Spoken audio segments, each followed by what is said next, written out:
31 marzo, buongiorno Sicilia da Michele Cucuzza. E buongiorno da Luca Ciliberti.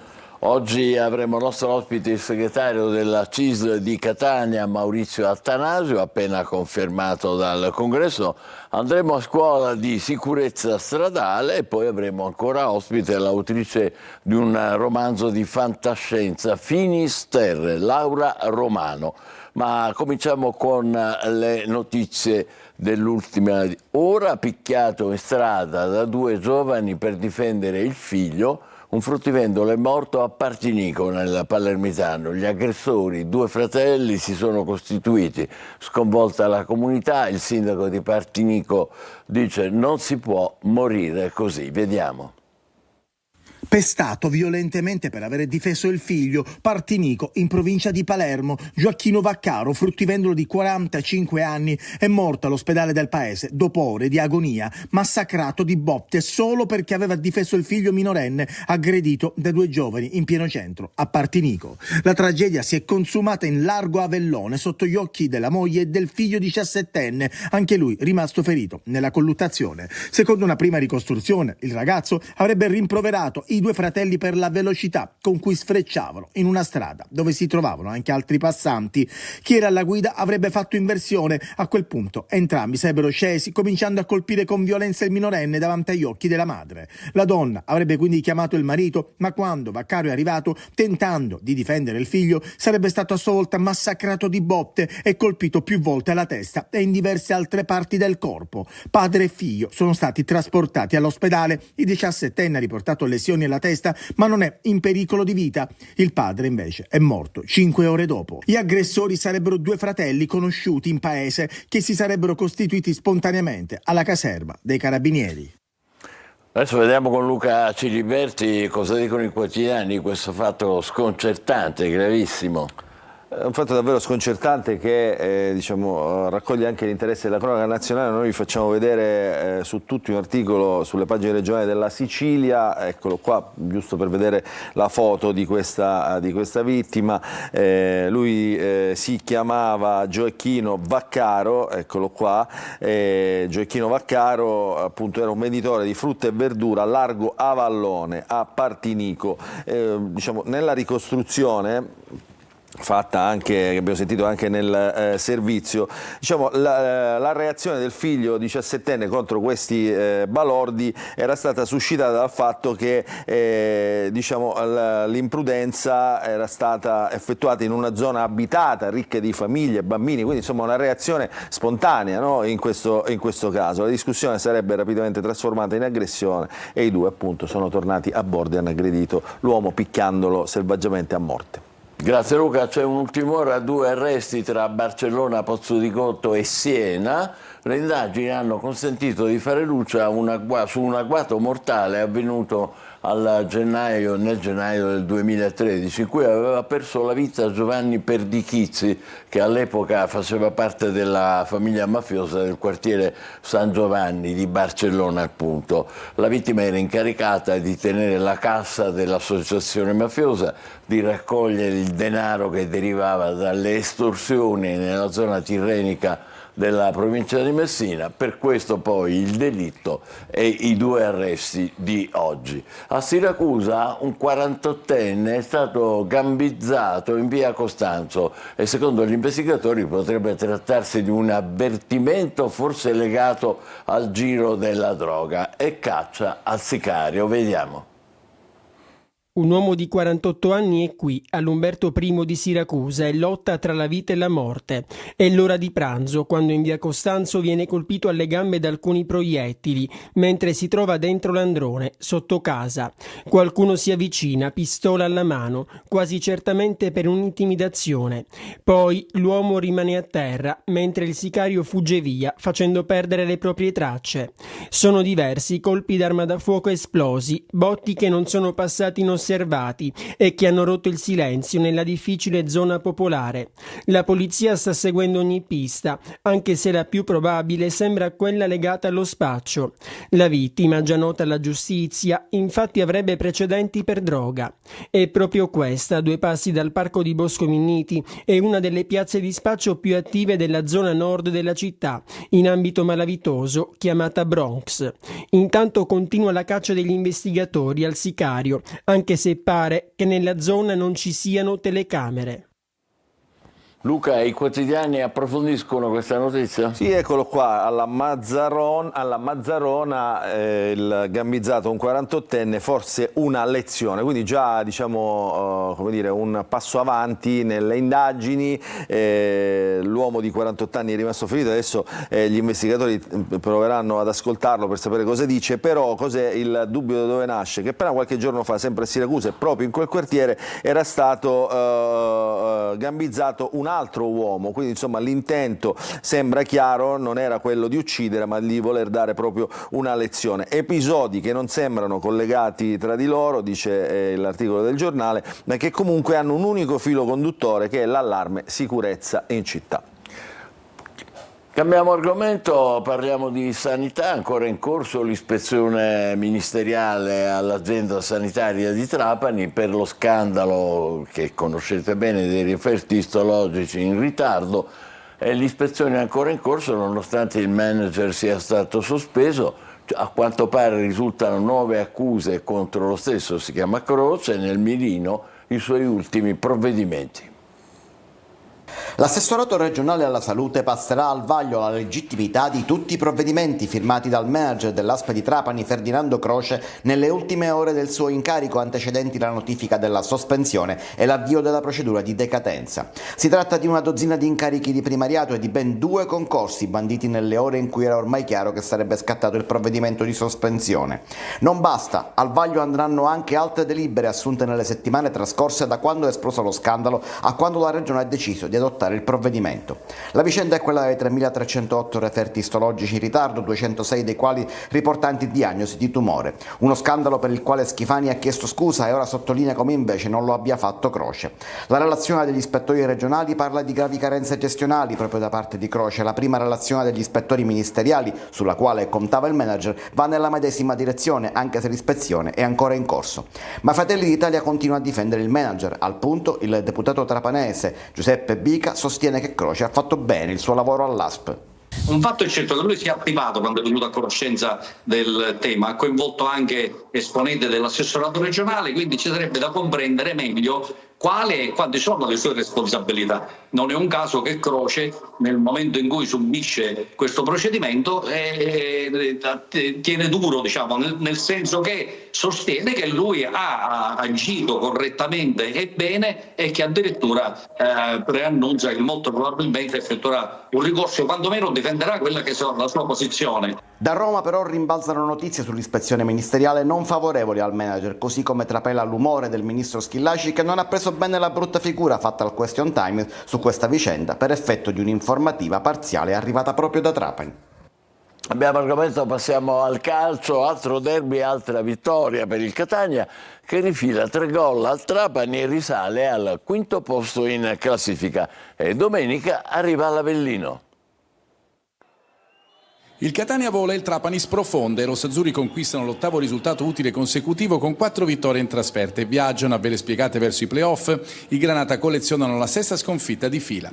Toscano oggi in tribuna con il suo secondo, Napoli in panchina, schiera Lunetta falso 9, stoppa Jimenez alle sue spalle, Di Tacchio vince il ballottaggio con De Rose, gioca Celli, braccetto di sinistra. Il Trapani, che indossa le maglie celebrative per i 120 anni della società, si schiera con la difesa a 3 e a specchio.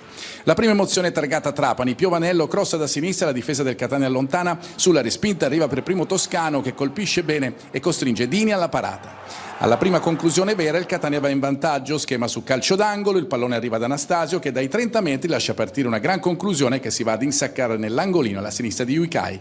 Gol bellissimo, il suo 3° stagionale. Il Catania chiude il primo tempo con i 3 difensori ammoniti, così come Quaini. Napoli corre ai ripari, a inizio ripresa inserisce De Rose proprio per Quaini, dentro anche Montalto per Stoppa nel Trapani, dentro Daca al posto posto di Zappella. Trascorrono 2 minuti e il Catania raddoppia. Non scatta la trappola del fuorigioco, Lunetta lanciato da Di Tacchio si ritrova tu per tu con Uicai e lo supera con un preciso pallonetto. Quinto gol per il giocatore etneo, sempre più un fattore per l'11 rosso-azzurro. Il Trapani sbaglia spesso dietro e il Catania ha una favorevolissima occasione per il 3-0, ma Montalto, su assist di Jimenez, fallisce a porta vuota. Il pallone colpito di sinistro va sul fondo, graziati gli uomini di Torrente. I rossazzurri hanno poi un'altra opportunità con Frisenna, entrato al posto di Jimenez, ma l'azione è viziata da un fuorigioco iniziale di Montalto, non visto dall'assistente, ma il gol per il centrocampista è solo rimandato. Montalto pesca bene De Paoli che fornisce un ottimo assist a Frisenna per lo 0-3 definitivo. Si chiude con una vittoria importante in vista del prossimo match con l'Avellino in casa, a cui gli etnei arrivano con grande convinzione. Buio pesto in casa Granata, Antonini esonera Torrente, al suo posto tornerà Aronica. Eccoci qua, buongiorno Sicilia, adesso la rassegna stampa siciliana con Luca Ciliberti.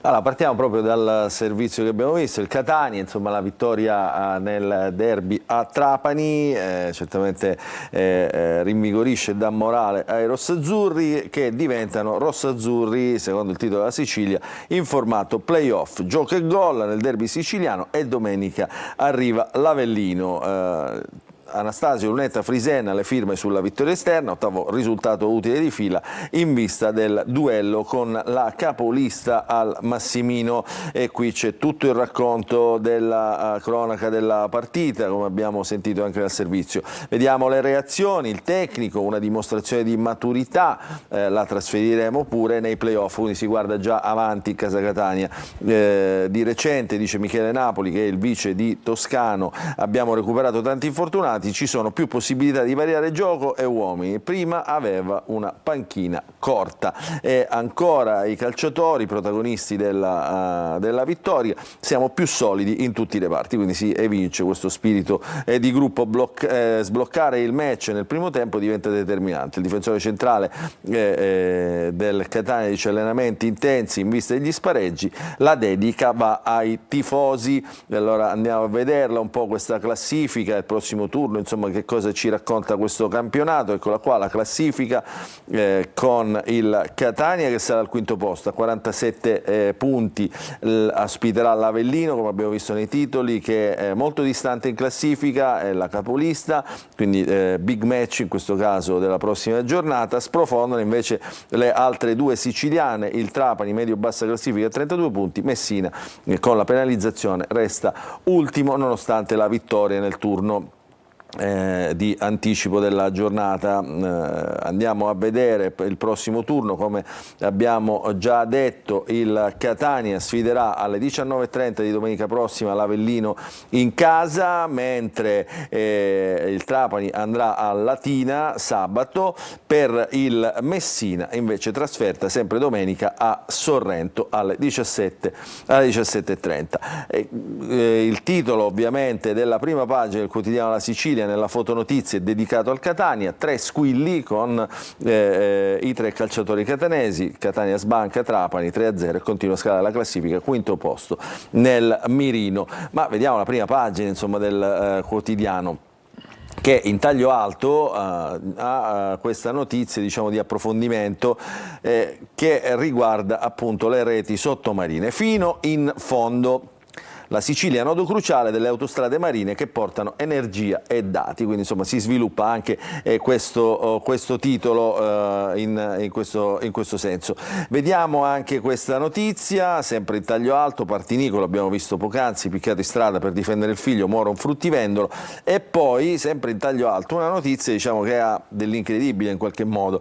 Chiudono l'accesso sulla A18 e quindi la A18, l'accesso a Taormina, diventa un tracollo dei turisti. Quindi De Luca, il sindaco di Taormina, lancia un appello al presidente Schifani. Certo che insomma non si può accedere a Taormina all'autostrada, ce lo fa davvero sorridere. E poi le notizie di cronaca internazionale che vedremo anche nella rassegna stampa nazionale. Trump conferma i dazi e sulla guerra a Kiev tira le orecchie a Putin. C'è diciamo la questione nazionale, diciamo le schermaglie nazionali della politica. La Lega alza il muro contro il piano Ursula e diventa un duello Salvini-Tajani. E poi ancora la tragedia del Myanmar, altre scosse e raid rallentano i soccorsi. Più avanti, tra le curiosità, vi faremo vedere, vi diamo solamente un accenno a questo racconto. Dal mare al ghiaccio, un atleta messinese per il bob azzurro, per il bob a 4 azzurro, che è una storia un po' come quella della pubblicità della Giamaica alle Olimpiadi invernali, no? Insomma la vedremo più avanti. Entriamo dentro il giornale e vi facciamo vedere questa rete di connettività della quale si parla da tantissimo tempo, però che diventa sempre più evidente diciamo anche nell'attualità. Guardate cosa passa, questo è il Mediterraneo, eccolo qua in bianco, guardate cosa passa sotto il Mediterraneo, le cosiddette autostrade sotto il mare. La Sicilia, nodo cruciale sotto il mare. In effetti vedete nel canale Sicilia passa davvero di tutto, dall'energia al gas liquido, insomma al petrolio, insomma passa di tutto e vedete tutto va da est a ovest e viceversa, quindi connettività energetica e trasmissione di dati. C'è un bel approfondimento che vi consigliamo di leggere, intensa tra Italia e Tunisia, per Tunita, Grecia ed Egitto pronte a una nuova linea, e anche l'Algeria sonda il terreno, quindi non è solo una questione di petrolio. Altra notizia, l'autostrada chiusa, vedete qua. Taormina diventa isolata, appunto. De Luca chiede aiuto a Schifani, un piano emergenziale ad hoc su via Garipoli per evitare il tracollo dei turisti, quindi si cerca una via alternativa.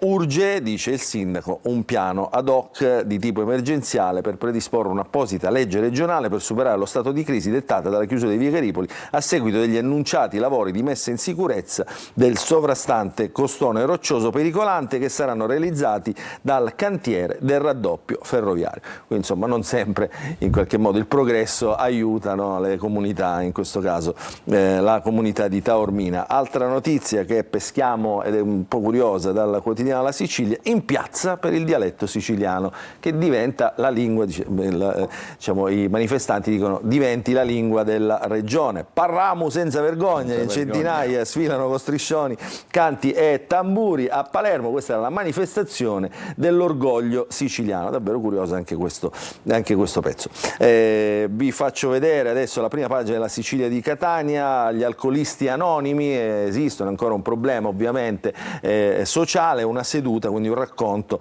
con gli alcolisti anonimi, un pomeriggio con chi ha dovuto affrontare i problemi di dipendenza e ora sta reagendo. Una testimonianza tra tante messa nell'occhiello: sono distrutto la mia vita, ho distrutto la mia vita ma ora sono rinato, purtroppo basta anche un goccio per ricascarci. Davvero drammatica questa testimonianza. Tante notizie di spalla che riguardano anche la provincia e anche in taglio alto che riguardano la città. Vi segnaliamo questo: un ristorante asiatico è stato chiuso e multato dalla polizia di Catania, sequestrati 36 kg di cibo, sanzioni per 21.000 euro. Durante i controlli, davvero agghiacciante, sono stati trovati 100 litri di latte conservati nei contenitori dei detersivi. Titolare e dipendente dormivano nel sottotetto, sono state disattese tutte le norme di sicurezza. E questo è, diciamo, Catania è la sua provincia. Andiamo a vedere la prima pagina del giornale Sicilia. Il giornale Sicilia apre sulle misure di Trump che danneggiano la Sicilia, se ne parla già da giorni, scattano i dazi, la Sicilia conta i danni. Si parte da mercoledì. Per il solo settore vinicolo lo stop alle esportazioni costa 300 milioni di euro, numeri importanti. A centropagina il giornale Sicilia mette la vittoria del Palermo che vince e torna in zona playoff, sofferenza nel finale ma stavolta la squadra regge, quindi questa è la foto dei calciatori del Palermo. Poi la questione dei medici di famiglia di spalla, si cambia per decreto entro aprile, saranno attuate le norme nazionali, in arrivo un nuovo sistema di assistenza. E anche qui vediamo nella parte bassa del giornale: shock a Partinico, difende il figlio, lo pestano a morto. Abbiamo già analizzato e approfondito questa notizia. Andiamo a vedere la prima pagina della Gazzetta del Sud. Messina, nell'edizione ovviamente siciliana, quella di Messina, l'apertura dedicata alla politica internazionale. Ora Trump attacca Putin, anche queste notizie approfondiremo più avanti, e poi ovviamente le questioni di politica nazionale con lo scontro, il duello tra Tajani e Salvini. La fotonotizia invece che riguarda Messina in questo caso è determinata dall'emergenza abitativa determinata appunto dallo smottamento. Inquieta la frana di Catarratti, il comune pronto a trovare soluzioni. L'area è condominiale, sul posto i tecnici di municipio e regione. E poi le notizie che riguardano la Sicilia, eccolo qua, riflettori accesi in Sicilia sul suicidio assistito, proposte di legge all'ARS, la Corte dei Conti sul PNRR e le navi green sullo stretto, vengono definite un fallimento o quasi, e poi ancora Messina, il waterfront, la zona prospicente al mare, regalo di Pasqua per Messina, al via i lavori nell'ex macello. Vediamo anche il giornale dentro, vi facciamo vedere la questione che riguarda i dazi, che troviamo molto interessante, perché la stima è del presidente di Coldiretti Ferreri: le bottiglie spedite ogni anno dall'isola negli Stati Uniti raggiungono tra il 20 e 30% dell'export italiano del comparto, quindi non si parla solo di Sicilia, ma incide per il 20-30% dell'export italiano. Al di là delle ricadute immediate si teme di perdere posizioni ottenute in 30 anni di promozione. E questa è la notizia col quale si apre il quotidiano La Gazzetta del Sud. Dentro vediamo un po' Messina, abbiamo visto la frana, il complesso e la grande frana Catarratti. Basile, il sindaco di Messina, cerchiamo una soluzione tampone. A te Michele. Grazie, adesso passiamo al traffico, diamo subito un'occhiata a qual è la situazione al momento con il sovrintendente a Catania, sovrintendente Russo. Buongiorno, buon inizio di settimana. Di solito lunedì il traffico è più intenso lunedì mattina, vero? Buongiorno direttore, buongiorno a lei e a tutti i telespettatori dalla sezione di Catania del compartimento Polizia Stradale Sicilia Orientale. Diamo subito uno sguardo alla viabilità sulle nostre strade di competenza e vi segnalo subito un incidente avvenuto pochi minuti fa sulla 20 Messina-Palermo, gareggiata direzione Palermo. È un incidente stradale con 2 veicoli coinvolti fra lo singolo di Messina Centro e lo singolo di Boccetta. La pattuglia è già sul posto per il sopralluogo dei rilievi tecnici necessari per la ricostruzione cinematica del sinistro e il ripristino della regolare viabilità nel più breve tempo. Vi segnalo inoltre i consueti rallentamenti dovuti all'ora di punta sulla diramazione della 18, dallo singolo di San Gregorio in direzione Catania Centro, e sulla residenziale di Catania in direzione sud. Stessa problematica, quindi rallentamenti in atto sulla 18 Messina-Catania, Sindagiarra in direzione Catania, a causa della parzializzazione della careggiata per lavori in corso, e si circola quindi solo sulla corsia di sorpasso. Sulla stessa 18 Messina-Catania, causa lavori, è importante segnalare che fino al 12 di aprile rimarrà chiuso l'entrata allo singolo di Taormina nella careggiata direzione Catania. Sempre sulla 18 nel tratto però Siracusa-Modica in direzione Siracusa, tra Avola e Cassibile in direzione Siracusa è interdetta la circolazione dei veicoli superiori a 7 tonnellate e mezzo. Sulla A19 Catania-Palermo persiste la chiusura del singolo di Enna in entrata e in uscita sulla careggiata direzione Palermo, pertanto chi proviene da Catania deve svinccolare a Molinello o a Dettaino. Così come rimane chiusa la rampa di immissione alla 19 per chi proviene da Castellinzetta sulla careggiata direzione Catania. Per quanto riguarda le strade statali, sulla 121 Catania-Paternò ci sono dei rallentamenti tra Piano Tavola e Mister Bianco in direzione Catania, e sulla 192 Valle del Gristaino è interdetta al traffico veicolare in entrambe le direzioni per lavori in corso, ed è quindi necessario il percorso alternativo autostradale della 19 utilizzando gli svincoli di Agira e Cadenova e viceversa. Questa è la situazione attuale, ovviamente sempre in continua evoluzione durante la giornata, pertanto vi raccomando sempre la massima cautela ed un elevatissimo senso di responsabilità, perché dovete sapere che i incendi stradali costituiscono la più cruenta guerra non dichiarata che avviene quotidianamente sulle nostre strade. Ed oggi si registrano in Italia più di 3.000 morti l'anno, uno ogni 3 ore. E le strade di nostra competenza, ahimè, alimentano questo dato. Quindi non è una problematica che riguarda solo gli altri, ma tocca da vicino tutti noi. Dobbiamo agire tutti con un serio lavoro sulle nostre coscienze, perché la sicurezza stradale è innanzitutto cultura sociale. È necessario aprire le nostre menti non solo alle possibili sanzioni, ma anche ai pericoli della strada ed alle sue conseguenze, anche le più cruente, al fine di proteggere quel bene prezioso che è la nostra vita. Con questo auspicio dal compartimento Polizia Stradale Sicilia Orientale, insieme ai colleghi impegnati su strada, vi auguro una serena giornata. Grazie, buona giornata e buon lavoro anche a lei, sovrintendente Russo. A proposito, intorno alle 9 parleremo proprio di sicurezza stradale, di come si insegna la sicurezza ai più giovani con il vicequestore di Catania, Lauro Romano. Intanto facciamo una breve pausa, poi ci sarà la rassegna stampa dei quotidiani nazionali con Luca Ciliberti, daremo un'occhiata al tempo e poi saluteremo Maurizio Attanasio, che è stato confermato segretario della CISL. State con noi, buongiorno Sicilia.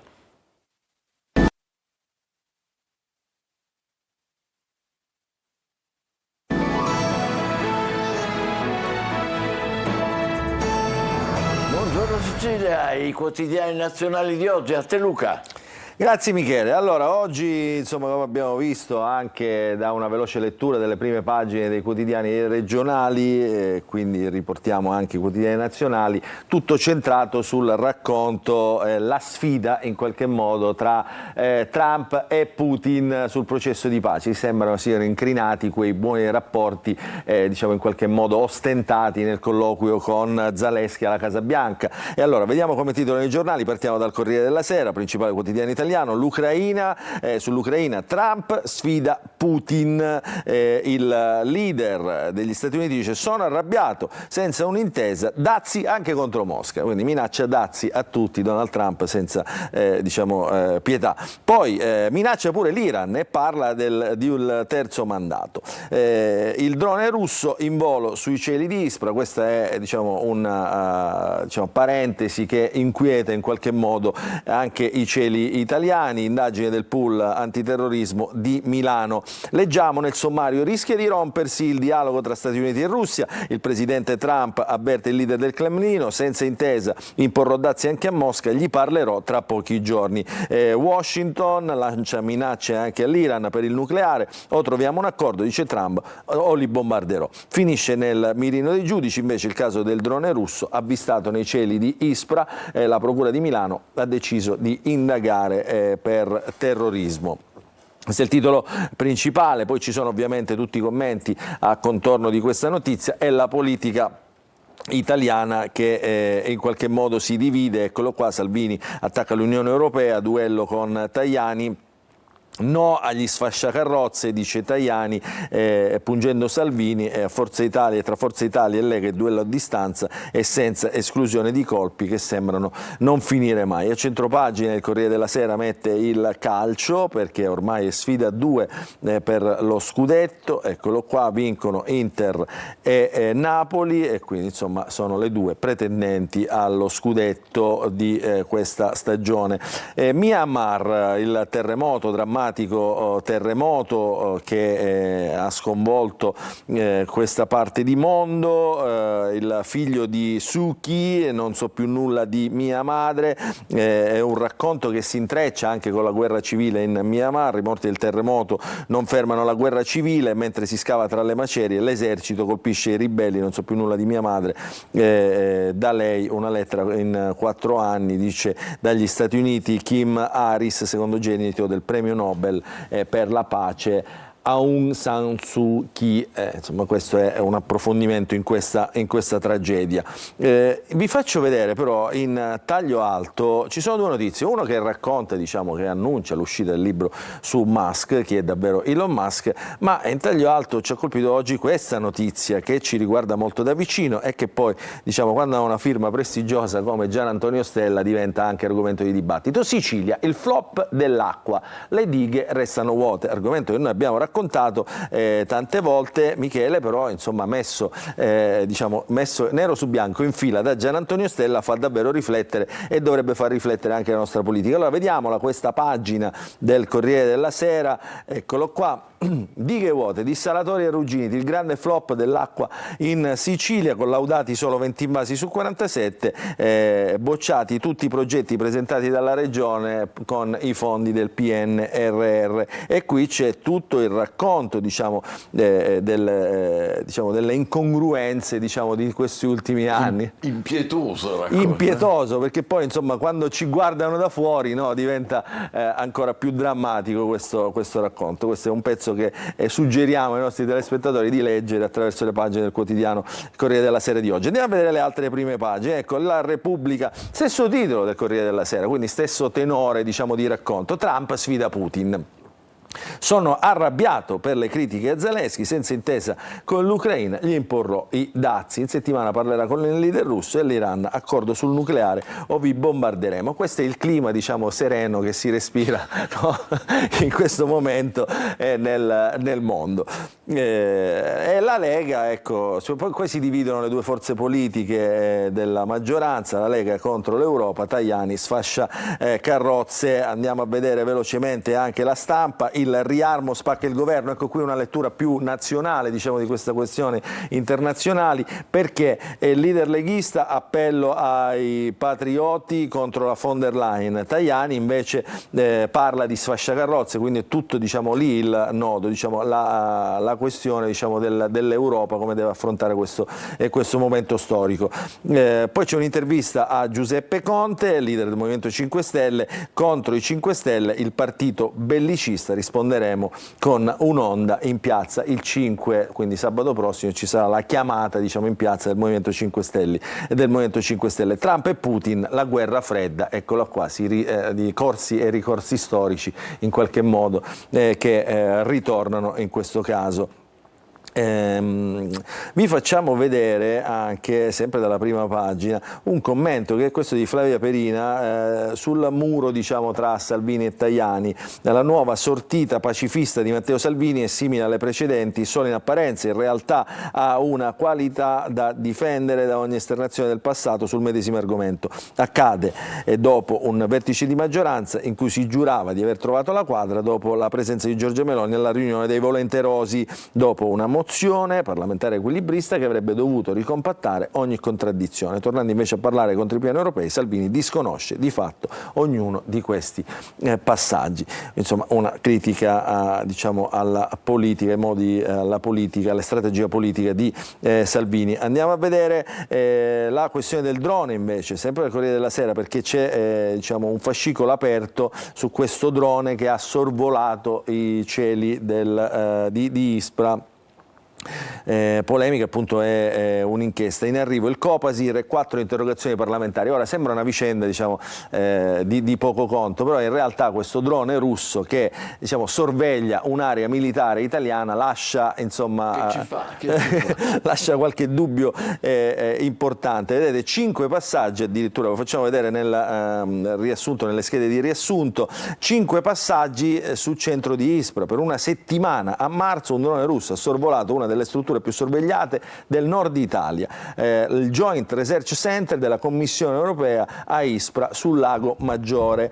Resta ancora da capire se il drone russo sia stato pilotato dalle vicinanze o da remoto, anche qui insomma come ci è arrivato questo drone lì. Nei dintorni del centro ci sono impianti dell'aeronautica di Leonardo, quindi il maggior centro di ricerca europeo, non italiano, europeo. L'allarme e la segnalazione, i responsabili del centro hanno intercettato 5 passaggi del drone con il loro sistema di rilevamento sperimentale di veicoli sconosciuti, quindi vedete tecnologia che diciamo, contrasta l'altra tecnologia, quindi hanno segnalato tutti i vertici di sicurezza. Questi sono, ecco nella mappa, qui c'è il centro, vedete in rosso, e qui ci sono forse per vedere se è in atto questo previsto riarmo europeo, quindi anche italiano. Questa è una delle, diciamo, delle ipotesi che in questo caso sta circolando diciamo, a livello internazionale. Andiamo a vedere invece gli altri quotidiani, vediamo un po' di quotidiani politici come raccontano queste vicende. Partiamo dal centrodestra, il Giornale, ecco, braccio di ferro, quindi Trump, Putin, il presidente degli Stati Uniti sono furioso con Mosca, senza accordo sul nucleare bombarderemo l'Iran. Anche qui vedete, prima pagina, drone spia russo in Italia, indaga l'antiterrorismo, quindi a testimonianza che è una questione abbastanza importante. E in questi giorni c'è stato un incontro incontro, diciamo, anzi, Giorgia Meloni, quindi il Presidente del Consiglio, leader di Fratelli d'Italia, quindi partito di destra, è andata al congresso di Calenda, che diciamo, cerca di mettere insieme un centro moderato, no? E allora colpisce, diciamo, Vittorio Feltri, che in questo caso firma questo editoriale che si fa leggere poi sul giornale, che racconta appunto quali potrebbero essere, no, le motivazioni di Giorgia Meloni. Non lo ha fatto per provocare né per strategia politica, lo ha fatto perché le andava e lo riteneva giusto, poiché quando lei per anni è andata per anni è stata dall'altro lato, nessuno delle passate maggioranze l'ha mai ascoltata e considerata. Quindi insomma un elogio, diciamo, all'ascolto di Giorgia Meloni. Velocemente vi faccio vedere i titoli delle prime pagine. Il Tempo, sempre molto così dissacrante. Islam Italy, in 30.000 per la fine del Ramadan a Torino, quindi questa notizia che colpisce ancora, diciamo, contrasti, diciamo, ideologici e religiosi messi in prima pagina dal quotidiano, in questo caso che diciamo, è più vicino in questo periodo al centrodestra, e poi vi faccio vedere la prima pagina della Verità. Schiaffo a chi sogna le truppe a Kiev. Il 94% degli italiani non ne vuole sapere, dice in prima pagina La Verità. Un sondaggio della Ghisleri fa capire perché il Premier è freddo sul piano del riarmo della von der Leyen e lo stesso buonsenso che spinge il 12% dei nostri concittadini ad essere favorevole all'invio dei missili a Zelensky. L'unica via, il 60%, sono i negoziati. Quindi anche dai sondaggi, diciamo, emerge come sempre il buonsenso degli italiani rispetto ai politici. A te, Michele. Grazie Luca. Occhiata al tempo, vediamo se dura ancora questo vento freddo che spazza soprattutto la parte orientale della Sicilia. Bentrovati da Clara Ventura di Trebi Meteo. Nella giornata di lunedì contesto stabile e assolato, specialmente al nord, medio Tirreno e Sardegna, con al più velature di passaggio. Instabilità invece sul medio Adriatico, Sud Italia e sulla Sicilia, dove avremo dei fenomeni più intensi e diffusi nella seconda parte del giorno.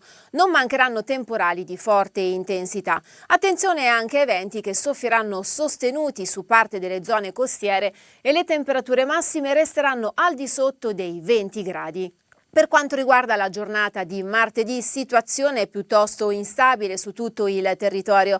Avremo infatti piogge, rovesci, acquazzoni e temporali localmente intensi, con venti che si faranno nuovamente sentire non solo sulle zone costiere, ma questa volta raggiungeranno anche le aree interne. Temperature massime che non subiranno particolari variazioni. Tutti i dettagli in merito sull'app di Trebi Meteo.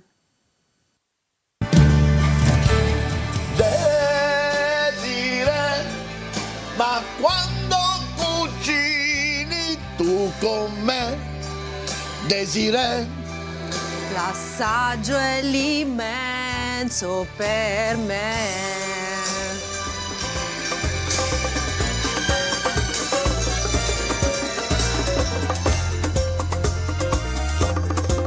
Tutti i giorni su Antenna Sicilia. Beh, un sorriso ci vuole anche a quest'ora. Intanto torniamo alle cose serie e diamo il benvenuto a Maurizio Attanasio, che è stato appena riconfermato segretario generale della CIS di Catania. Buongiorno e complimenti. Buongiorno. Allora, il congresso si è tenuto all'aeroporto internazionale, all'albergo dell'aeroporto internazionale. Il motto che avete scelto è il coraggio della partecipazione, con la di azione più grande, per il buon lavoro, la responsabilità sociale, la prossimità. Beh, c'è molto, se non tutto, segretario. Sì, abbiamo svolto in 2 giorni un bellissimo lavoro seguito dai nostri delegati, dalle donne, dagli uomini del lavoro, dai pensionati, da tanti giovani, e abbiamo toccato un po' tutti gli aspetti sociali del lavoro, la sicurezza sul lavoro in primis, ma tutte le questioni del lavoro. Le statistiche ci dicono che aumenta nella nostra provincia, aumentano i posti di lavoro, ma aumentano anche i posti di lavoro diciamo un po' più flessibili, e quindi aumentano anche quelli che noi definiamo i working poor. Cioè precari? lavoratori che sono messi in regola, però hanno rapporti di lavoro brevi. In termini di orario. Quindi da un lato aumenta il numero dei lavoratori, dall'altro lato però si perdono quei rapporti di lavoro tradizionali con le 8 ore tipiche nel rapporto lavorativo. Noi continuiamo a snocciolare purtroppo nei telegiornali notizie di morti sul lavoro, incidenti sul lavoro, non solo in Sicilia devo dire, addirittura l'altro giorno ce ne sono stati 3 nel nostro paese. Ecco, più volte è stato sottolineato anche da voi sindacati che mancano i controllori, e questo è il problema o sono altri? Allora, anche questo, manca soprattutto una cultura della prevenzione, anche nei lavoratori molto spesso, perché la formazione che viene fatta non basta, perché bisognerebbe iniziare già dall'età scolastica ad attivare percorsi di formazione e quindi a costruire nella persona questa cultura della prevenzione, della sicurezza, che molto spesso è mancata. Non ultimo, ricorderà qualche mese fa i morti nella provincia di Palermo, che sono come incidente è stato il percorso è stato identico a quello che abbiamo avuto circa 15 anni fa nella nostra provincia a Mineo, cioè sono morti uno dietro l'altro perché nessuno aveva avuto una preparazione a monte di come intervenire su in quel caso su quei fenomeni, e quindi noi riteniamo che bisogna iniziare ecco, dall'età adolescenziale, dall'età scolastica ad una sorta di formazione. Nel congresso noi abbiamo tracciato diverse linee, traiettorie che comunque disegnano quello che per noi sarà anche il programma della CISL, ma anche le sfide, le abbiamo chiamate così, le sfide che lanciamo alla collettività, a Confindustria, alle aziende, ma anche all'amministrazione comunale. Lei è stato confermato segretario generale della CISL di Catania. Come va l'economia di Catania? In che direzione? Per esempio la questione dell'industria, l'STM, a che punto siamo? Allora, sulla questione dell'industria, in questo caso di ST, c'è stato un incontro qualche giorno fa dove il governo ha dato assicurazioni che comunque non ci saranno gravi preoccupazioni per l'azienda. Ma vorrei ricordare che nella nostra zona industriale non c'è solo ST, ci sono almeno altre 5 multinazionali, una di queste è Pfizer, dove siamo preoccupati proprio perché Pfizer, avendo ceduto dei brevetti di 2 prodotti che venivano confezionati, prodotti e confezionati proprio qui a Catania, abbiamo sentore che vorrebbe riaprire il confronto per rivedere un po' i numeri del personale e non vedendo poi investimenti ulteriori sulla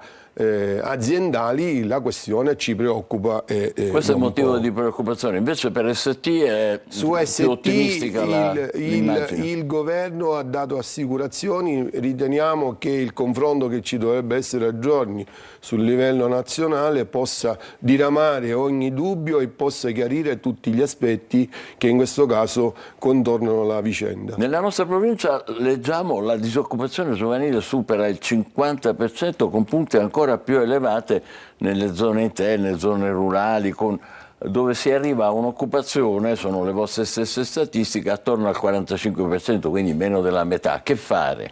Esatto, che fare? Allora secondo noi bisogna incominciare a guardare attentamente su tutti i fronti, dall'autoimpiego, quindi ci sono normative ad esempio come il Resto a Sud 2 che consentono di poter attivarsi in forma autoimprenditoriale e quindi poter aprire una microattività, così come stiamo chiedendo anche un patto per l'industria perché si ritorni di nuovo alla formula dell'apprendistato e in questo modo si ha un doppio canale, la formazione on the job dei giovani e poi la possibilità di tenerli occupati, ma poi in futuro di poterli occupare all'interno delle aziende.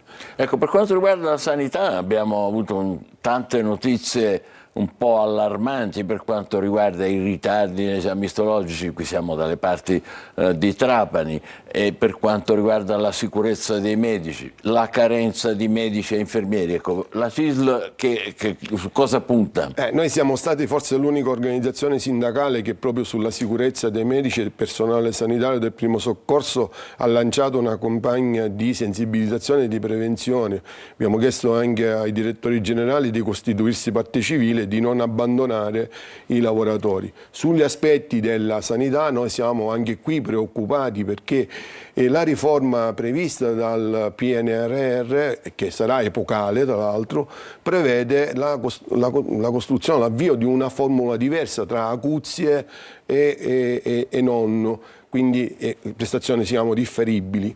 Questo aspetto significa che dovrebbe liberare il pronto soccorso e quindi liberare liste d'attesa, dovrebbe attivare una nuova procedura della presa in carico della persona ammalata e allo stesso tempo dovrebbe ricomporre di nuovo in un modo molto forte quello che è l'azione sinergica della sanità nel territorio.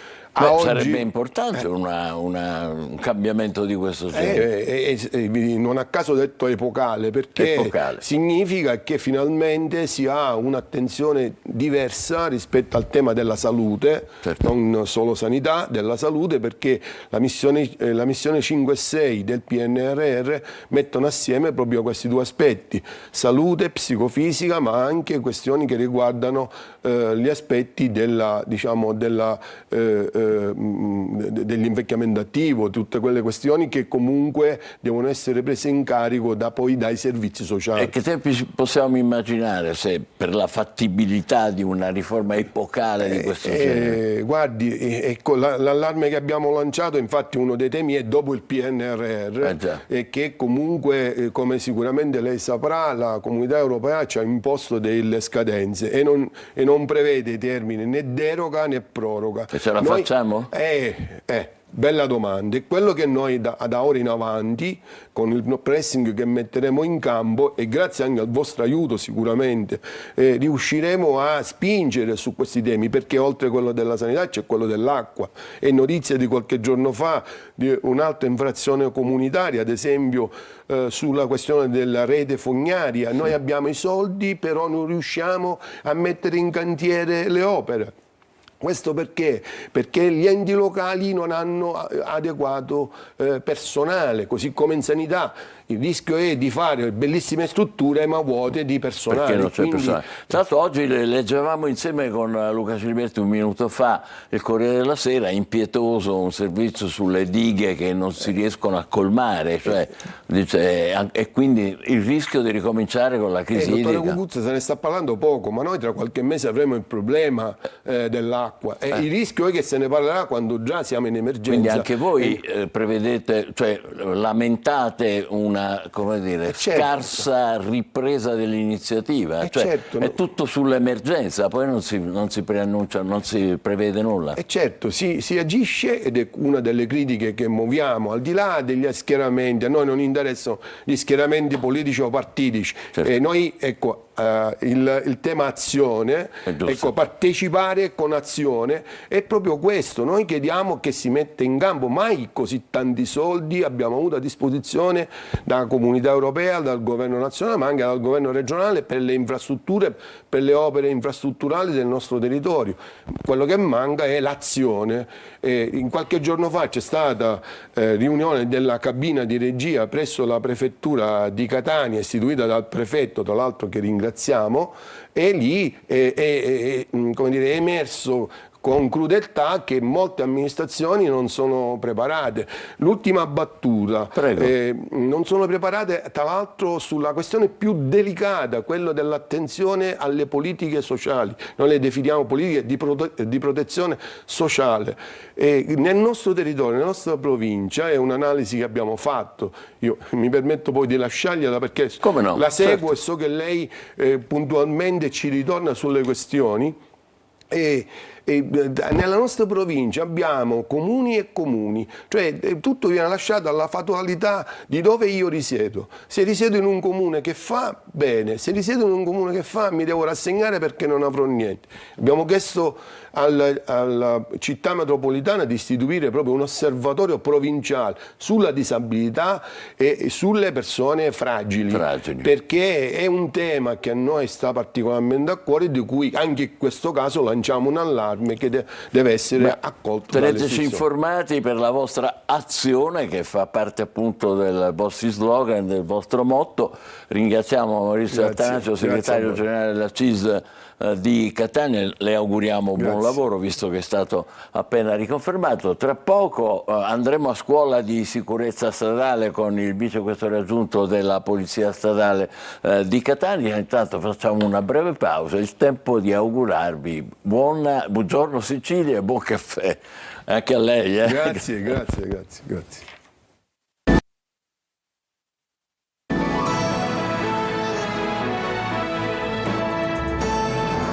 Buongiorno Sicilia, andiamo a scuola di sicurezza stradale con il vicequestore aggiunto della Polizia Stradale di Catania, Laura Romano. Buongiorno, benvenuta. Buongiorno, Fra a le tutti i tante telespettatori. cose che fa la Polizia Stradale c'è stata recentemente una partecipazione all'iniziativa dell'Associazione Giarrese degli Avvocati per sensibilizzare sulla sicurezza stradale gli studenti, le scuole, ma non è l'unica iniziativa che fate voi con i giovani e con le associazioni. Sono incontri frequenti che facciamo proprio per garantire un'informazione sempre costante e attuale, non soltanto ai giovani ma a tutti gli utenti della strada. Anche perché mi diceva purtroppo il bilancio delle vittime della strada in Sicilia è allarmante. Sì, è allarmante, da gennaio ad oggi abbiamo avuto 17 morti nelle strade siciliane di nostra competenza. Sono appena 3 mesi, è una cifra molto alta, inquietante. Sì, altissima, e per noi è chiaro che noi addetti ai lavori che ci portiamo nel luogo dell'incidente, constatare anche il decesso di qualcuno e poi avere la responsabilità di trasmettere una notizia di esito infausto sulla vita anche di giovani vittime, è davvero un risultato allarmante che ci auguriamo di poter affidare ad una causalità sfortunata, perché grazie a Dio non sempre i mesi ci testimoniano una quantità così allarmante di incidenti, però è pur vero che quando capita con questa frequenza probabilmente da attribuire alla disattenzione, perché tutti questi incidenti ci danno prova che i conducenti erano spesso distratti. Ecco, la distrazione è la causa principale o è anche, non so, quindi il telefonino, quindi il chattare addirittura, c'è chi parla? Sì, nella maggior parte dei casi è la disattenzione, perché purtroppo non c'è ancora una grande consapevolezza circa l'importanza della concentrazione alla guida. Siamo tutti convinti di poter fare più cose contemporaneamente, quindi alla guida prendiamo il telefono, scattiamo un selfie, non ci allacciamo la cintura, guardiamo lo specchietto per vedere quanto siamo belli, in forma, rispondiamo a un messaggio pensando che sia indispensabile farlo subito, trascurando un concetto fondamentale che è quello invece per cui siamo fatti per svolgere un compito per volta. Non multitasking, no, come si dice. Quella è una leggenda metropolitana proprio, sì. Cioè si perde concentrazione quante più cose si fanno, quindi se uno ne fa 3 la concentrazione è ridotta di 1/3, non è difficile da capire, eppure purtroppo tante volte noi stessi siamo convinti di poterci riuscire. In questa trappola. Le cinture ci siamo abituati a metterle, ormai sì, direi. Sì, però soprattutto nei percorsi urbani siamo spesso tenuti a sanzionare persone di tutte le età, anzi devo dire che i giovani sono più rispettosi delle norme del codice della strada. Le persone più in età cosa dicono? Ma no, in città non c'è bisogno. Sono appena uscita da casa, la stavo mettendo, mi sta stretta, delle ovviamente scuse che non hanno ragione di esistere, perché sono davvero comportamenti basilari che ci garantiscono però l'incolumità, non soltanto nostra ma anche degli altri. Ecco, Sovrintendente, quando parliamo di giovani, incidenti con i giovani, tante volte parliamo di alcol, abuso di alcol, eccesso di alcol, di droghe il sabato sera, il weekend e non solo. Ecco, voi fate però, abbiamo detto, molte iniziative con loro proprio per abituarli a un utilizzo corretto del mezzo che, quante volte l'abbiamo detto, se usato male può diventare un'arma l'automobile, perché può fare dei danni purtroppo, come capita.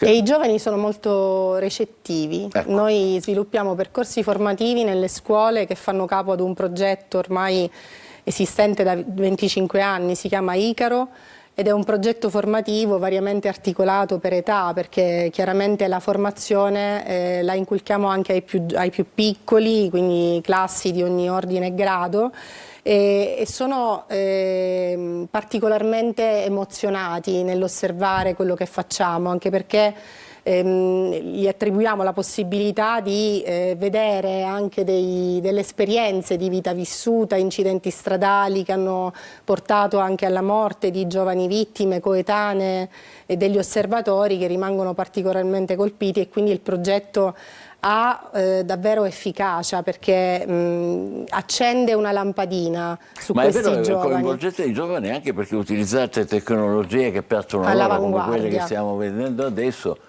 visori, sì, di cose che purtroppo non sono andate bene. Esatto, che riproducono a 360 gradi il tragitto che un veicolo compie per poi impattare contro un muro, contro un altro veicolo, e hanno la percezione reale della paura e della disperazione che poi si prova in queste circostanze. A 3D, come si dice, o comunque in movimento si capisce molto meglio. E poi ci sono dinamica. Anche dei tappeti tutti colorati, che questi sono più per accattivare la curiosità dei giovani. Come quello, per esempio, non so, sì, quello che stiamo vedendo su quello schermo là. Sì, esatto, che attraverso la possibilità di indossare degli occhiali si riproduce il percorso urbano fatto di segnaletica stradale, cunette e quant'altro, ma con la possibilità di percepire l'alterazione da sostanze stupefacenti o alcoliche, in maniera che proprio si rendono conto di quanto sia difficile guidare in quelle circostanze, in quelle condizioni. È vero che noi in Europa siamo messi maluccio come abitudini di guida? Sì. Purtroppo sì. È verissimo, perché quasi in tutti gli stati europei c'è la tendenza, purtroppo ancora oggi, soprattutto nel corso del weekend, quindi venerdì, sabato, domenica, gli incidenti si ripercuotono nelle fasce orarie notturne a causa della disattenzione legata ai sorpassi ad alta velocità, alla mancata adozione della cintura di sicurezza tra i più giovani a causa della mancata adozione del casco, che purtroppo è quello che ti salva la vita quando l'impatto è forte. Ecco, qui per esempio stiamo vedendo una grafica molto importante, perché che cosa ci fa capire, vicequestore? Che gli automobilisti sono diciamo, la gran parte delle vittime della strada. La categoria proprio degli automobilisti è quella più cospicua, seguono i motociclisti e i pedoni per i quali addirittura si sta pensando di modificare anche la segnaletica stradale, perché si è sviluppata questa tendenza degli smombi, che sono ormai queste figure, questi giovani che come degli zombie, guardando il telefono, attraversano la strada senza considerare quello che sta intorno a loro, se ci sono altre autovetture che stanno passando, ciclisti, motociclisti, attraversano la strada senza guardarla. E quindi addirittura a Padova è stato creato, è la prima città d'Italia, un prototipo di semaforo che a terra accende un LED di colorazione verde o rossa a seconda della possibilità di passare o meno, per consentire a loro di guardare al momento dell'attraversamento il pavimento e rendersi conto che quando è rosso non possono andare avanti. Quindi a terra, dove loro magari stanno guardando, perché stanno guardando il telefono e non... Beh, sono tutti provvedimenti, iniziative, informazioni molto importanti. La ringraziamo per essere stata con noi. Grazie a voi, e a grazie lei. Come genitore per quello che fate per i nostri figli, per una maggiore sicurezza stradale. Ne abbiamo bisogno.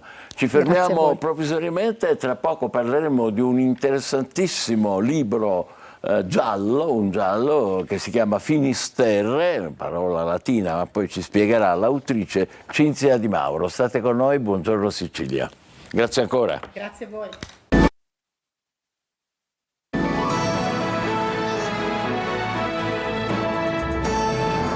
Buongiorno Sicilia, la nostra ospite è Cinzia Di Mauro, docente, scrittrice catanese che ha appena pubblicato il suo nuovo romanzo di fantascienza intitolato, come vedete, Finisterre. Benvenuti a casa Württemberg, dove i confini fra sogno e incubo si dissolvono. Brrr, mi viene un brivido, la casa editrice è Delos.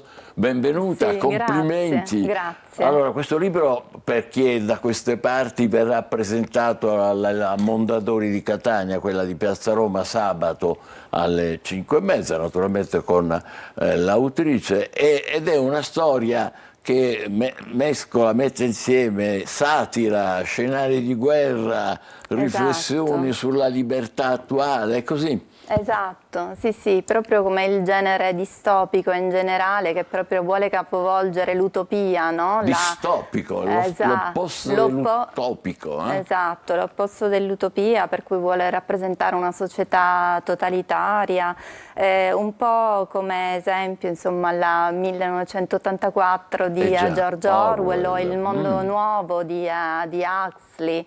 E quindi società, diciamo, fintamente democratiche, purtroppo ai noi abbastanza vicine al reale. Ma questo è anche no? il titolo che lo dice, Finisterre, che vuol dire? Il limite... Esatto, ai confini della terra, e quindi lì si entra in un mondo totalmente diverso, dove il protagonista è un candido, si perde, non riesce a capire quale sia veramente la realtà, quindi tra spionaggio, controspionaggio, e lui è un musicista. Sì, un prego. musicista, Il Conte?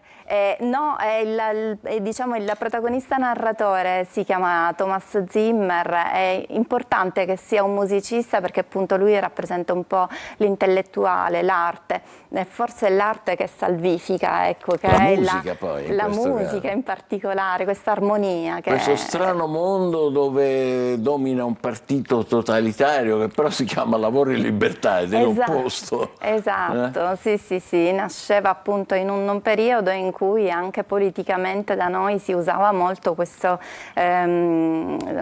definizione di libertà. Che può essere distorta, no? Tante volte in termini politici, e ciascuno la tira un po' dalla propria parte, creando degli scenari abbastanza inquietanti. Quindi... E lì domina, ne accennavo prima, il conte Württemberg che abbiamo visto nella copertina.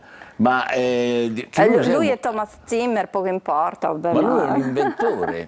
Lui è un inventore, esatto. E chi inventa? Al momento, quando appunto Thomas Zimmer entra nella sua proprietà, sembrerebbe che stia inventando degli ordigni per la guerra. Però è tutto un sembrerebbe, cioè si entra lì e non si sa più cosa sia vero, quale sia la realtà e quale sia la finzione. Quindi è tutto giocato appunto un po' pirandellianamente su queste maschere. Cosa si cela dietro ogni cosa? Ciò che sembra così chiaro poi cosa invece rivela? Beh, è estremamente attuale, direi, anche realistico, anche se questo è un romanzo di fantascienza, perché tante volte noi stessi siamo un po' ingannati o illusi o ci illudiamo, è vero? Quanto mai vero, insomma, oggi con questi social dove non si riesce a capire quale sia il limite tra una notizia propagandistica spacciata per reale ed una invece reale, magari passata più in sordina. Quindi sì, effettivamente è proprio su questo. Mi rendo conto che diventa forse sempre più attuale, insomma, non faccio in tempo a scrivere qualcosa che già si Ma noi realizza. non possiamo che farle i complimenti, perché invece è proprio questo il pane quotidiano di cui purtroppo spesso ci occupiamo anche noi giornalisti. Lei è una scrittrice catanese prolifica, che Grazie, bello! grazie. Come nasce questa sua vocazione? È veramente un respiro, cioè ne ho davvero bisogno, è il mio modo di comunicare, come appunto ho dei bravissimi colleghi musicisti, così per me è scrivere, quindi effettivamente li ho pure lasciati nel cassetto, perché per me la necessità non era pubblicarli, ma quanto esprimermi. Quindi ha cominciato giovane? Ho cominciato, sì, abbastanza. Lo è ancora, ma volevo dire Grazie, ragazzina. Ho cominciato abbastanza giovane, effettivamente, intorno al 2000 a scrivere e Ma lì perché appunto... sentiva il bisogno di raccontare? Sì, sentivo il bisogno di raccontare. È nato appunto con la questione dei migranti, effettivamente con un periodo molto triste in cui si cominciavano a vedere appunto i terrorismi arabi e quello mi ha particolarmente colpito, e quindi insomma ognuno con il proprio, no? Con la propria arte cerca di tirar fuori questi timori magari, e poi vengono fuori delle storie. Poi Catania è vivacissima ancora, teatro, sì, musica classica, musica moderna, così, cultura, perché questo è vero forse l'arma vincente che abbiamo a disposizione dalle nostre parti. Assolutamente sì, infatti, proprio come questo protagonista, insomma, l'arte, la musica che abbiamo dentro, ecco, questa capacità di esprimerci in qualche modo riesce a salvarci.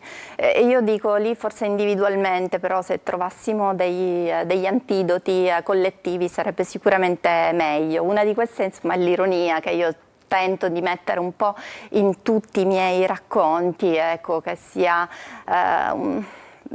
prendersi in giro, non prendersi troppo sul serio. Perché già appunto le realtà lo sono fin troppo, quindi ecco. Non darsi troppa importanza. E con lei sabato ci sarà lo scrittore Claudio Chillemi, avete un bel rapporto? Assolutamente sì, abbiamo già lavorato insomma in tandem e poi con tanti altri scrittori appunto della fantascienza e non, con Bepi Vigna tra le altre cose, per esempio proprio il 30 novembre scorso alla manifestazione appunto al sud per la fantascienza, e quindi lui è un bravissimo scrittore, sono felicissima di essere presentata da lui, tra l'altro ha fatto la presentazione dell'altro mio romanzo, quindi contentissima. Lo vediamo l'altro? Sì. Questo è... Questo no, questo è sempre per All Around, è sempre, insomma, veramente li ho tirati fuori dal cassetto finalmente, ho detto e ho trovato delle corrispondenze nelle case editrici, pare che insomma sia piaciuto. Beh, non a caso direi. E questo è sul periodo Covid, però appunto visto in modo tragicomico, perché così solo si può guardare un periodo veramente così. La cui pesantezza insomma è caduta su ogni famiglia. Io direi che lei possiede un dono, perché spesso noi siamo portati invece, se osserviamo le cose, le trasfiguriamo, le trasportiamo anche nella fantascienza, però siamo un po' pessimisti, invece lei così riesce a io sì, voglio volare su, insomma, voglio planarci e guardare con un occhio ironico, sì, perché penso che ne abbiamo davvero bisogno, quella è l'arma che ci salva insieme all'arte. Ma è bello perché essere ironico non significa essere anche, come dire, delle volte... Non leggero, non significa essere leggeri. No, non significa essere leggero, significa insomma riuscire a sopportare quanto ci accade, però mettendoci su un bel po' di Finisterre è l'inizio di una nuova, come dire, un filone, o ci sarà già dell'altro, è già in preparazione? Allora sto scrivendo al momento Era meglio morire da piccoli, che già dal titolo penso che sia. Però era una canzoncina, esatto, una canzoncina che però circolava ai tempi di guerra, no? Tutto sommato. Dei tempi di guerra? È dei tempi di guerra, sì, perché proprio sui soldati la rappresentazione è quella, però con questo stesso spirito, quello di di guardare tutto con una risata di sottofondo, e quindi anche quello guarderà lontano sul futuro, ma al dramma che adesso stiamo vivendo in assoluto, che è quello del cambiamento climatico che viene sottaciuto in questo periodo. Pare che dobbiamo farci guerra necessariamente tra noi senza renderci conto che già abbiamo danneggiato abbastanza il nostro pianeta. Quindi riflettere, pensare con ironia. Cinzia Di Mauro, complimenti. Grazie. Finisterre, Grazie. Delos editrice, l'aspettiamo al prossimo romanzo. Grazie. Quindi era meglio morire da piccoli, però attenzione, anche questo è molto ironico. Sì, molto ironico, sì. Complimenti, Grazie. davvero. A presto. Adesso è il momento del nostro almanacco. Buongiorno Sicilia. Il 31 marzo si festeggia il World Backup Day, la giornata dedicata alla salvaguardia dei nostri dati. Si tratta di un'occasione per ricordare l'importanza di proteggere i propri dati digitali. Nel periodo storico in cui viviamo, i dati informatici rappresentano la principale risorsa delle organizzazioni pubbliche e private ed è di fondamentale importanza effettuare duplicazioni e backup frequenti per non perdere mesi, se non addirittura anni di lavoro e rendere rapidi i tempi di ripristino in caso di incidenti. Ma sapete che nella nostra galassia sono stati individuati 2 enormi oggetti ghiacciati? Ma potrebbe trattarsi di un nuovo tipo di stella? La scoperta risale al 2021 ed è stata effettuata dal team giapponese dell'Università di Niigata. La rilevazione di 2 sfere di gas ghiacciato ha sorpreso gli astronomi. Pur somigliando a dense nubi di gas o giovani stelle, la loro posizione isolata, lontana da altre regioni di formazione stellare, ne rende difficile comprendere l'origine. Si potrebbe quindi pensare ad una nuova categoria di stelle individuate nella Via Lattea, con caratteristiche tutte da scoprire.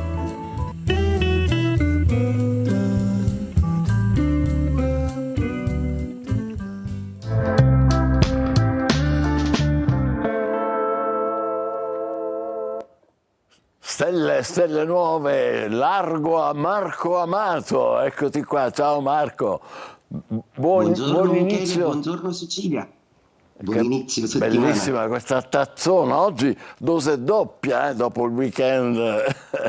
Ci vuole dopo il weekend. Allora, queste stelle vecchie o nuove, che ci dicono? Allora, ho scelto proprio una tazzina con l'araba fenice proprio perché i movimenti in Ariete che si inaugurano con l'entrata di Nettuno nel segno zodiacale sono assolutamente positivi e auspicano a un miglioramento, una presa di coscienza un po' più ecumenica. Nettuno è pianeta della psiche e dei mari e delle arti. La bellezza salverà il mondo. Nettuno dice che il senso del sublime lo farà accadere, speriamo bene, ma oggi vi parlo proprio di un'incarnazione dell'Ariete, di un artista che appartiene a questo segno zodiacale, che dimostra assolutamente questa fase di cambiamento per questo segno zodiacale veramente molto importante, ovvero Angelina Mango. Ebbene, Angelina è un Ariete con l'ascendente Bilancia e un'acutissima luna in Scorpione.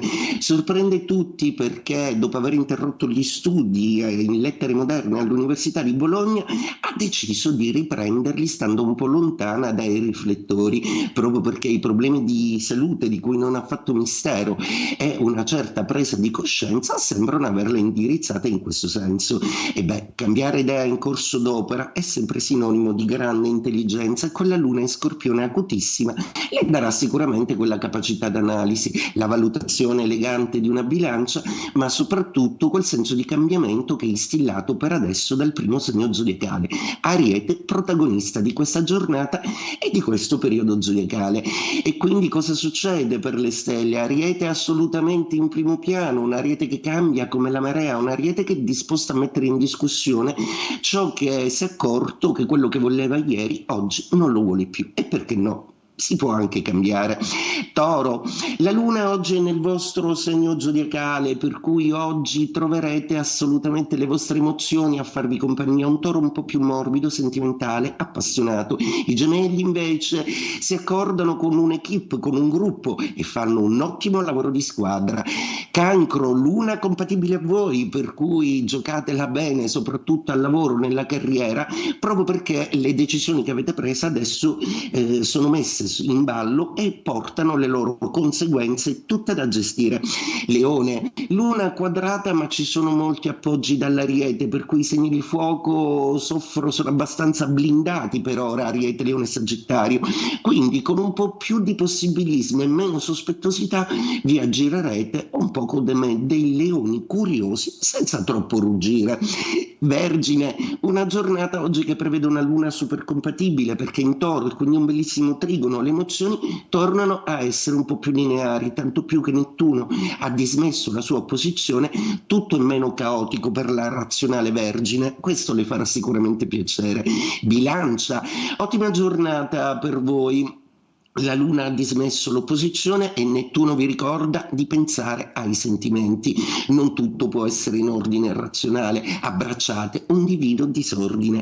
Scorpione, oggi la Luna è in opposizione, ma gli altri pianeti in Pesci stanno tenendo benissimo un progetto che magari un po' più misteriosamente, come vi si confà, sta andando in porto con grande soddisfazione. Sagittario, una giornata oggi che prevede pure per voi il grande appoggio di Nettuno, una rinascita interiore ed emotiva, quindi godetevela. Capricorno, inizia per voi una fase di analisi e di autoanalisi, emotivamente area in cui non siete mai stati dei campioni, ecco adesso vi sorgono qualche domanda a cui forse dare la risposta lo farete proprio discutendone col partner. Acquario, per voi è una giornata fantastica poiché la Luna è ripartita nuova, anche se in Toro è in quadratura, ma niente vi distoglie dall'incanto nettuniano proprio a voi che siete il segno della fantasia. Pesci, una giornata che vede tutto incredibilmente più lucido e garbato. Ora i dolci pesci si faranno un po' più oggettivi e anche severi, del resto ci voleva un po'. Un grazie speciale ad un'altra Ariete della nostra squadra, a Lucrezia Cireare, senza la quale la precisione di questo servizio non sarebbe stata possibile. Buona giornata. Ci associamo e grazie a Marco Amato, buona giornata a te, e adesso con Luca Ciliberti diamo ancora un'occhiata ai quotidiani. Di che ci parli? Qualche curiosità, insomma, no? Oggi su tutti i giornali la morte di Richard Chamberlain, il famoso attore diventato famoso per essere stato, aver interpretato padre Ralph nel famoso Uccelli di Rovo, no? La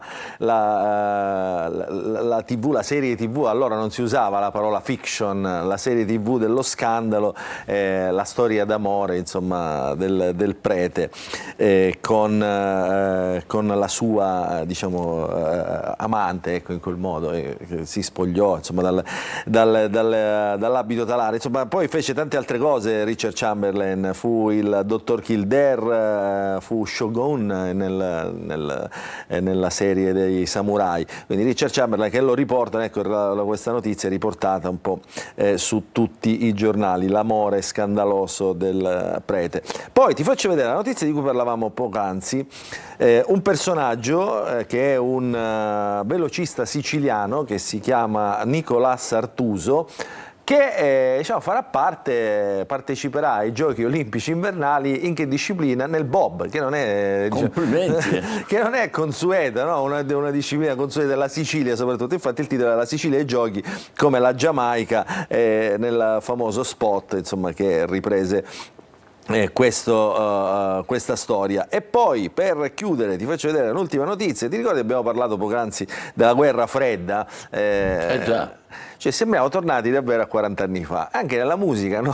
In qualche modo si ritorna a 40 anni fa, e qui 40 anni fa si festeggiava questa reunion di tantissimi artisti che erano gli USA for Africa, We Are the World, ti ricordi la canzone famosissima, quando la musica voleva salvare il mondo, quindi per la serie Corsi e ricorsi storici mi sa che torneremo anche a questo. Grazie Luca. Il 31 marzo come oggi di 2 anni fa Annalisa ha pubblicato il singolo Mon Amour, che ottiene la certificazione di 6° disco di platino e diventa uno dei singoli più venduti di sempre in Italia da un'artista femminile. Con Mon Amour e con Annalisa vi salutiamo, vi auguriamo una buona giornata. Buongiorno Sicilia.